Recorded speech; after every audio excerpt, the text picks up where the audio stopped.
नमस्कार दोस्तों, हमारी आज की कहानी है अपमान। आज शिवानी के पापा उसके यहाँ आने वाले थे। वह किसी काम से उसके शहर आए थे। तो शिवानी ने कहा, पापा आप मुझसे मिलकर जाइएगा, लंच टाइम हो गया था। तो शिवानी ने पापा के लिए भी खाना बना लिया था। तभी दरवाजे की घंटी बजी तो शिवानी ने दौड़कर दरवाजा खोला। अपने पापा को देखकर उसकी आंखों में खुशी के आंसू आ गए। वो दरवाजे पर ही उनके गले लग गई। तभी उसकी सास ने कहा, अरे बहू, समधी जी को अंदर तो आने दो। अंदर आकर उन्होंने शिवानी के सास ससुर को नमस्ते किया और अपने साथ लाई हुई मिठाइयाँ और फल वगैरह उनके हाथों में दे दिए। अरे समधी जी, इतना सब लाने की क्या जरूरत थी? यह कहकर सास ने सारा सामान किचन में रख दिया और शिवानी से सबका खाना लगाने के लिए कहा। खाना खाने के बाद जब सब डाइनिंग टेबल से उठकर हाथ धोने गए तो शिवानी सबकी प्लेट उठाने लगी।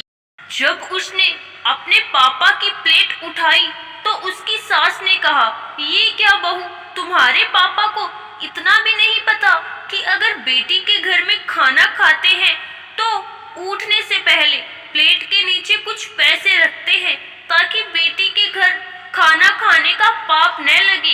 लेकिन मम्मी जी, ऐसी तो कोई रिवाज मैंने नहीं सुनी। और ये क्या बात हुई? मेरे पापा अब खाना खाने की कीमत देंगे तो अच्छा लगेगा क्या? तभी उसके पापा ने कहा, हाँ बेटा, ये रिवाज है। तेरी मम्मी ने मुझे यह लिफाफा दिया था, लेकिन मैंने सोचा प्लेट के नीचे रखना अच्छा नहीं लगेगा, इसीलिए समधन जी के हाथ में ही दे दूंगा।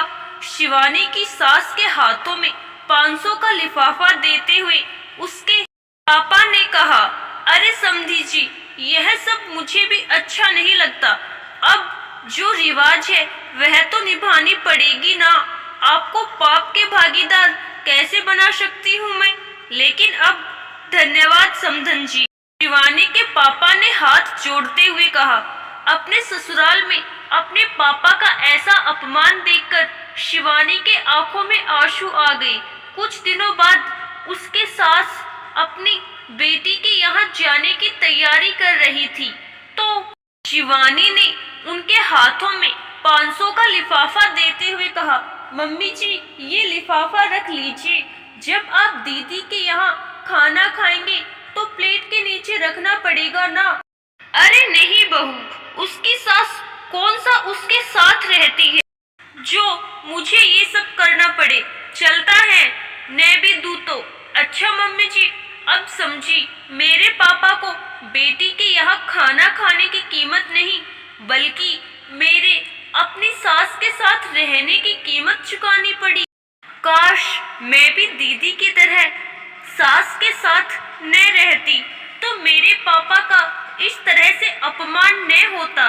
सास के पास आज कोई जवाब नहीं था।